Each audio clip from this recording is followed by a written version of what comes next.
Part 2, Chapter 1, The Power of Meditation. Spiritual meditation is the pathway to divinity. It is the mystic ladder which reaches from earth to heaven, from error to truth, from pain to peace. Every saint has climbed it.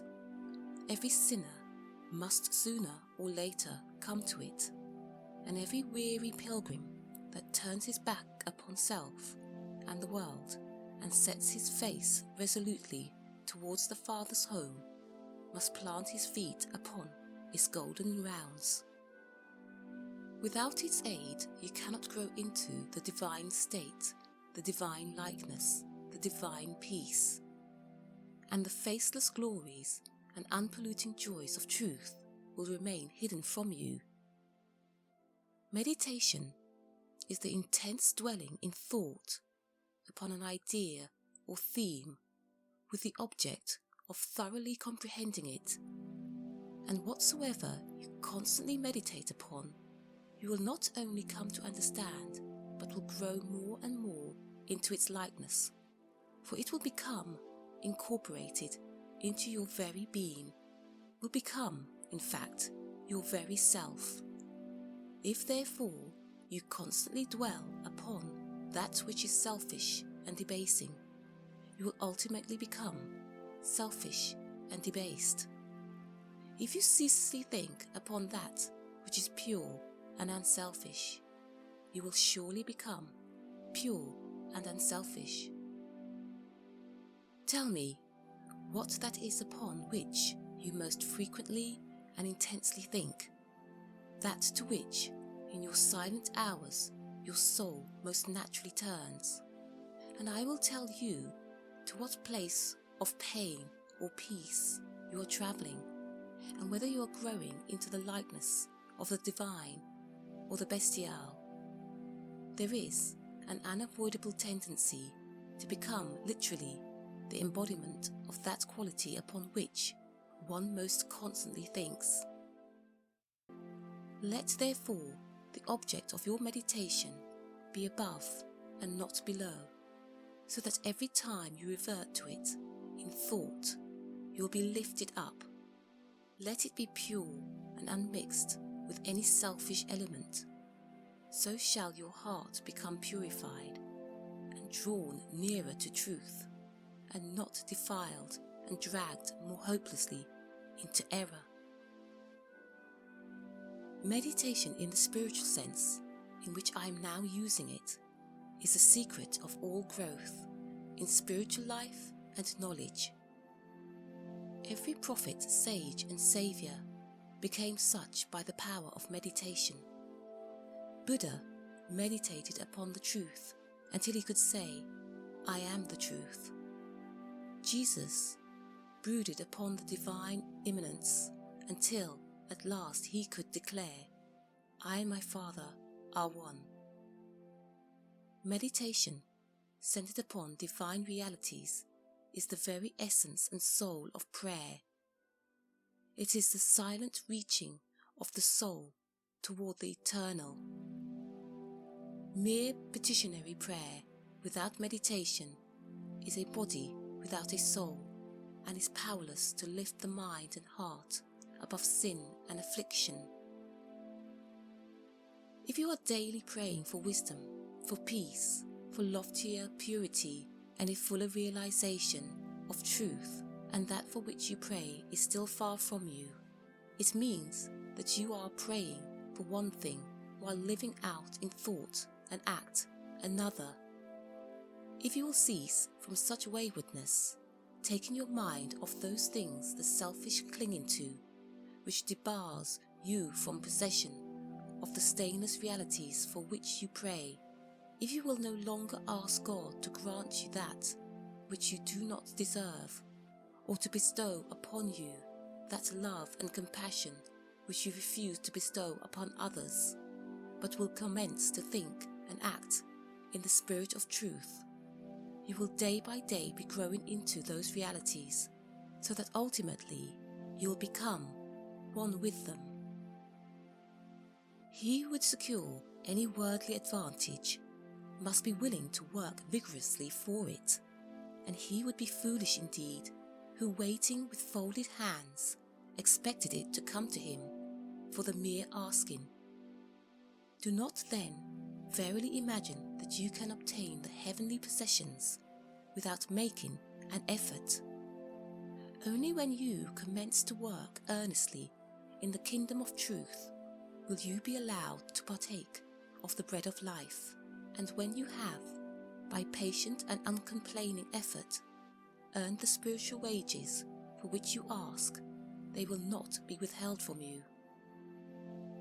If you really seek truth and not merely your own gratification, if you love it above all worldly pleasures and gains, more even than happiness itself, you will be willing to make the effort necessary for its achievement. If you would be freed from sin and sorrow, if you would taste of that spotless purity for which you sigh and pray, if you would realize wisdom and knowledge, and would enter into the possession of profound and abiding peace, come now and enter the path of meditation, and let the supreme object of your meditation be truth. At the outset, meditation must be distinguished from idle reverie. There is nothing dreamy and unpractical about it. It is a process of searching and uncompromising thought, which allows nothing to remain but the simple and naked truth. Thus, meditating, you will no longer strive to build yourself up in your prejudices, but forgetting self, you will remember only that you are seeking the truth. And so, you will remove one by one the errors which you have built around yourself in the past, and will patiently wait for the revelation of truth, which will come when your errors have been sufficiently removed in the silent humility of your heart. You will realize that there is an inmost center in us all, where truth abides in fullness, and around, wall upon wall, the gross flesh hems it in, this perfect clear perception, which is truth, a baffling and perverting carnal mesh, blinds it and makes all error, and to know rather consists in opening out a way whence the imprisoned splendor may escape, than in effecting entry for a light supposed to be without. Select some portion of the day in which to meditate, and keep that period sacred to your purpose. The best time is the very early morning, when the spirit of repose is upon everything. All natural conditions will then be in your favour. The passions, after the long bodily fast of the night, will be subdued. The excitements and worries of the previous day will have died away, and the mind, strong and yet restful, will be receptive to spiritual instruction. Indeed, one of the first efforts you'll be called upon to make will be to shake off lethargy and indulgence, and if you refuse, you'll be unable to advance, for the demands of the spirit are imperative. To be spiritually awakened is also to be mentally and physically awakened. The sluggard and the self-indulgent can have no knowledge of truth. He who, possessed of health and strength, wastes the calm, precious hours of the silent morning in drowsy indulgence, is totally unfit to climb the heavenly heights.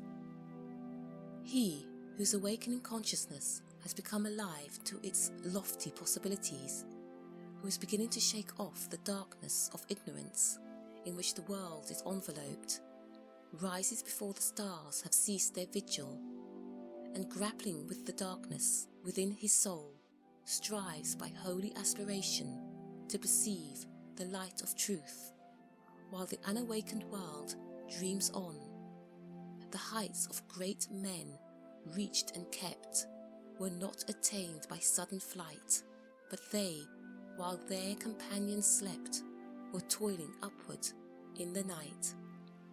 No saint, no holy man, no teacher of truth ever lived who did not rise early in the morning.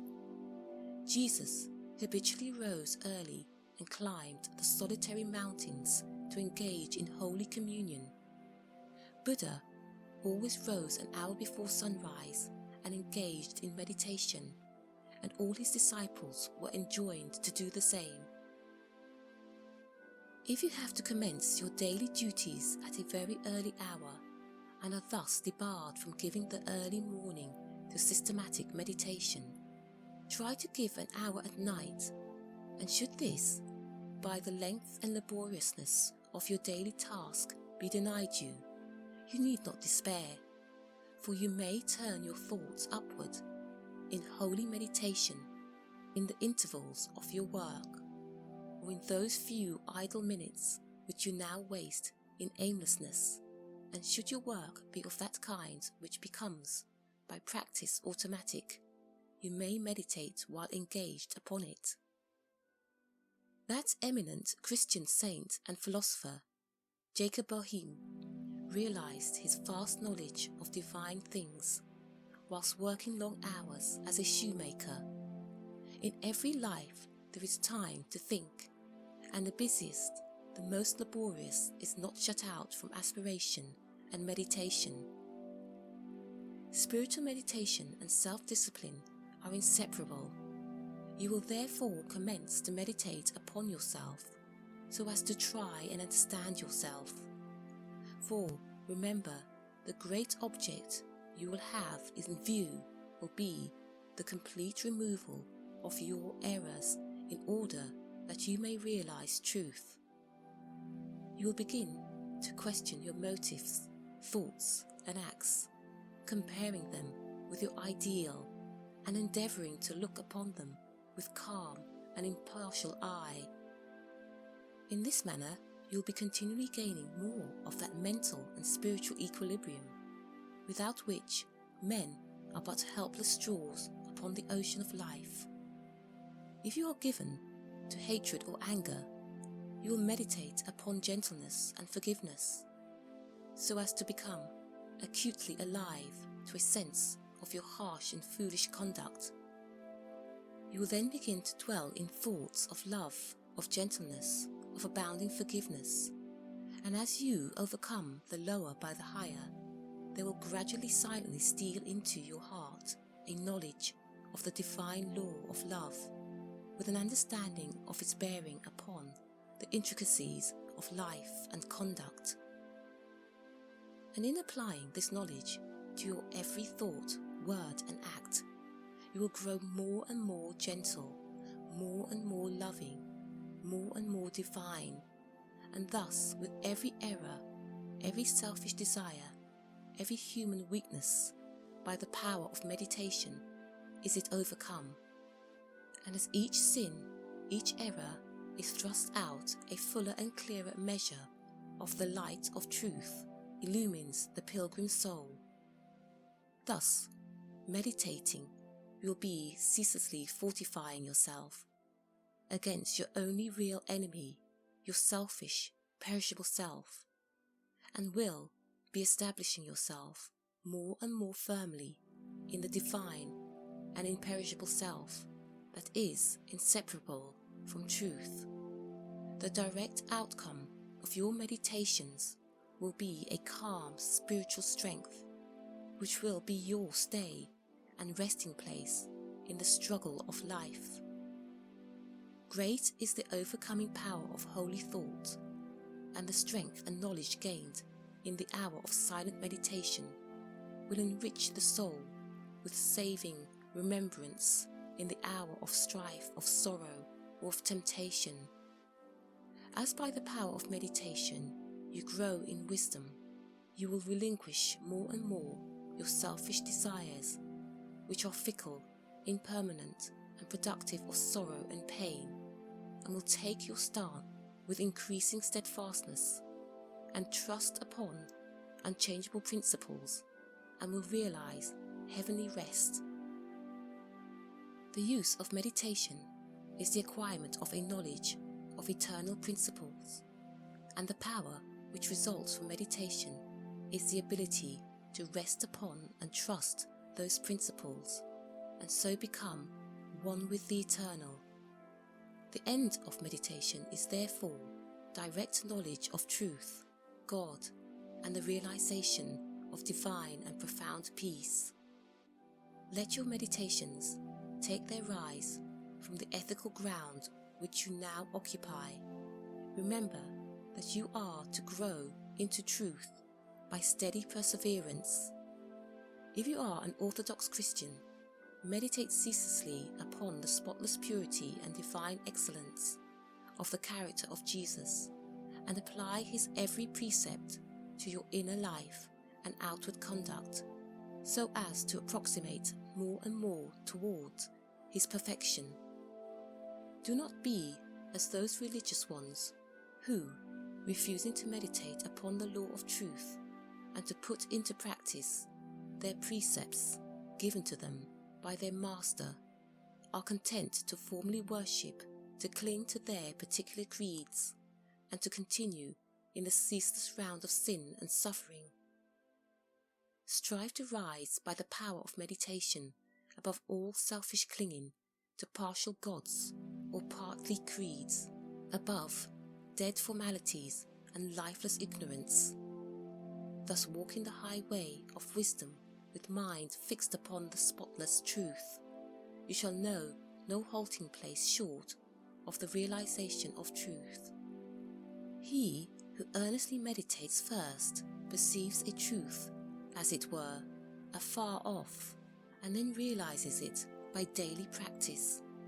It is only the doer of the world of truth that can know of the doctrine of truth.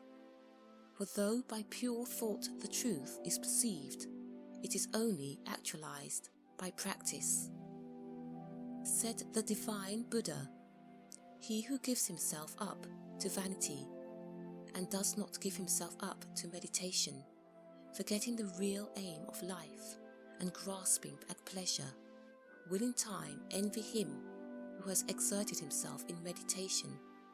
And he instructed his disciples in the following 5 great meditations.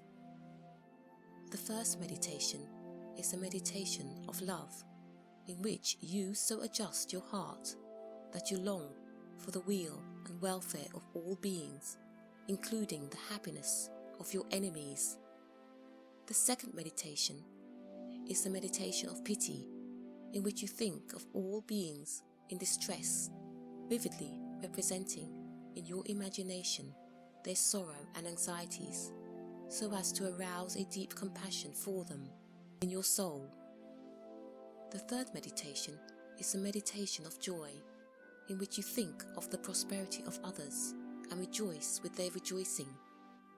The fourth meditation is the meditation of impurity, in which you consider the evil consequences of corruption, the effects of sin and diseases, how trivial often the pleasure of the moment and how fatal its consequences.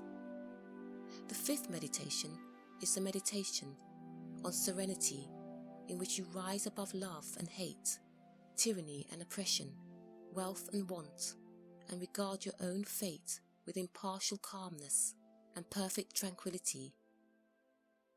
By engaging in these meditations, the disciples of the Buddha arrived at a knowledge of the truth.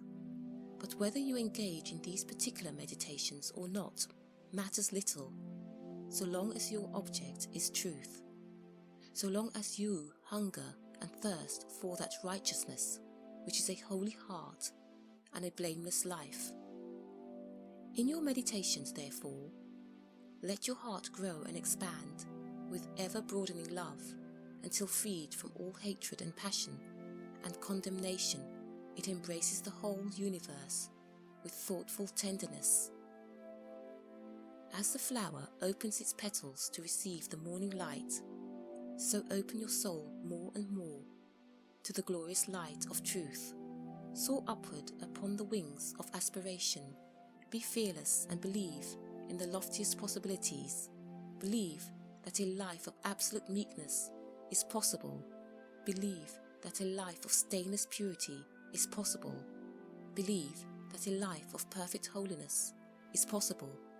believe that the realization of the highest truth is possible. He who so believes climbs rapidly the heavenly hills, whilst the unbelievers continue to grope darkly and painfully in the fog-bound valleys. So believing, so aspiring, so meditating divinely sweet and beautiful will be your spiritual experiences, and glorious the revelations that will enrapture your inward vision. As you realize the divine love, the divine justice, the divine purity, the perfect law of good, or God, great will be your bliss and deep your peace. Old things will pass away and all things will become new. The veil of the material universe, so dense and impenetrable to the eye of error, so thin and gauzy to the eye of truth, will be lifted, and the spiritual universe will be revealed. Time will cease, and you will live only in eternity. Change and mortality will no more cause you anxiety and sorrow, for you will become established in the unchangeable and will dwell in the very heart of immortality. Star of wisdom. Star that of the birth of Vishnu, birth of Krishna, Buddha, Jesus, told the wise ones, heavenward looking, waiting, watching for thy gleaming.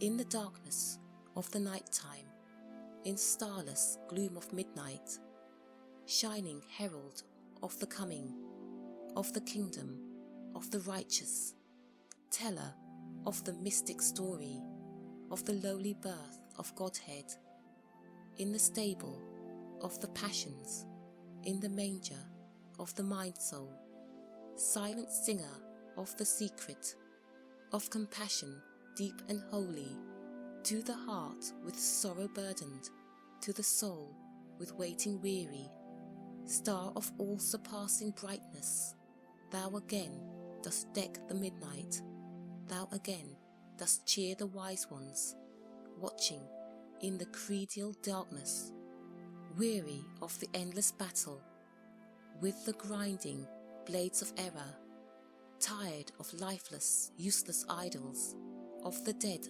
forms of religion, spent with watching for thy shining.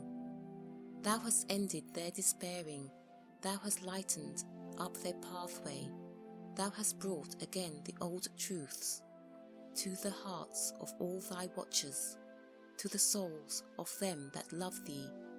Thou dost speak of joy and gladness, of the peace that comes of sorrow. Blessed are they that can see thee, weary wanderers in the night time. Blessed they who feel the throbbing in their bosoms, feel the pulsing of a deep love stirred within them by the great power of thy shining. Let us learn thy lesson truly, learn it faithfully and humbly, learn it meekly, wisely, gladly. Ancient star of holy Vishnu, light of Krishna, Buddha, Jesus. End of Part 2, Chapter 1.